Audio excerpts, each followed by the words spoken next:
zanimljivih tema. Ovo je isto interesantno. Da, je interesantno, ali gledateljima nije. Vi ste zapravo bili među onima, neću reći rijetkima, jer u Hrvatskoj se isto čuo glas, s tim da ste, mi u Hrvatskoj smo osjetili velike posljedice toga, kad se počelo progovarati o korupciji. Vi ste isto tako bili, vi ste u nekoliko navrata u svjetski poznatim novinama napisali nekoliko tekstova i napisali ste nekoliko tekstova o hrvatskom božanstvu koje se zove Ivo Sanader i usudili ste se tom božanstvu, što sam ja čitavo vrijeme isto tako govorio, reći ko što je nekad rekao Stipe Šuvar, ne znam da se vi sve sjećate ko je bio Stipe Šuvar, komunistički vlastodržac, on je rekao da će reći popu pop, bobu bob kad je bila partijska konferencija 89. godine pa se nije usudio reći.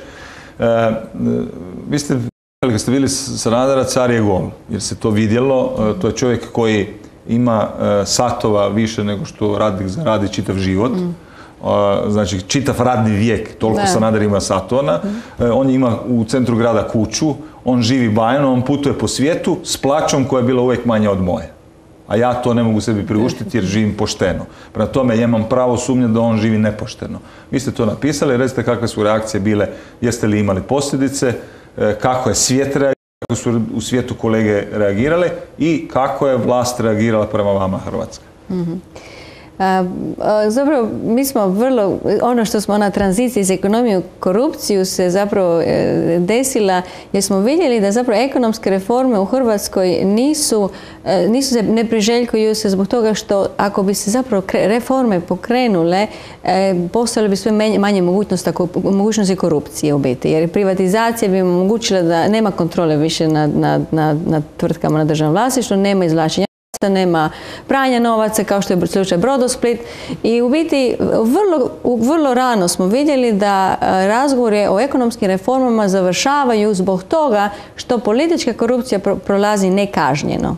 I dok god politička korupcija prolazi nekažnjeno, nema interesa za stvarne ekonomske reforme koje bi zapravo omogućile ostvarivanje, znači ono što opet se vraćamo na privatno vlasništvo i jedne izvlačenja kontrole države iz ekonomije.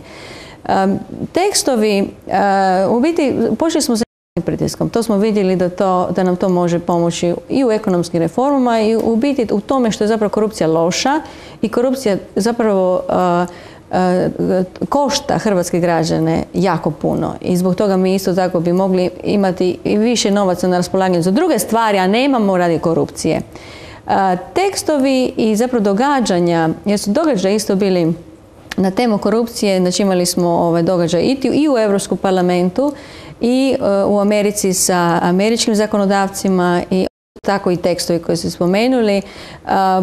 Jedan komentar je došao da smo enemies of the state. Enemy of the state. Znači kao neprijatelji države. Državni neprijatelj. Tako je, državni neprijatelj.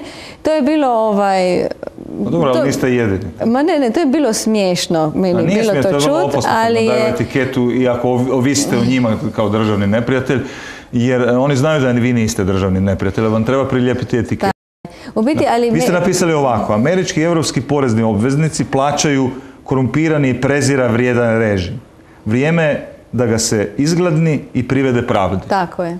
Mislite da će oni biti ti privedeni pravdi? Mislite li da nije dan mig da se Ivo Sanader povuče sa mjesta premijera i da ne bude priveden pravdi? Ko što je recimo Karadžić, nema veze jedno s drugim. Ja ne izjednačavam te dvije stvari. Ko što su mu Amerikanci obećali se sa mjesta predsjednika Republike Srpske, pa ćemo te ostaviti na miru dok nisu došli drugi, pa su rekli sad ćemo te ipak suditi.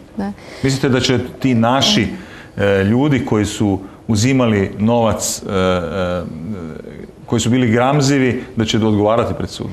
Ja mislim da hoće. I mislim da malo ćemo vremena čekati za to. Mi smo pokrenuli s naše strane što mi radimo. Dobro, ali ja bih to htio vidjeti za života. Ja bih isto voljela. Jedino ako idemo pa ćemo gledati dole. Mi smo Adriatic institucije sad pokrenuli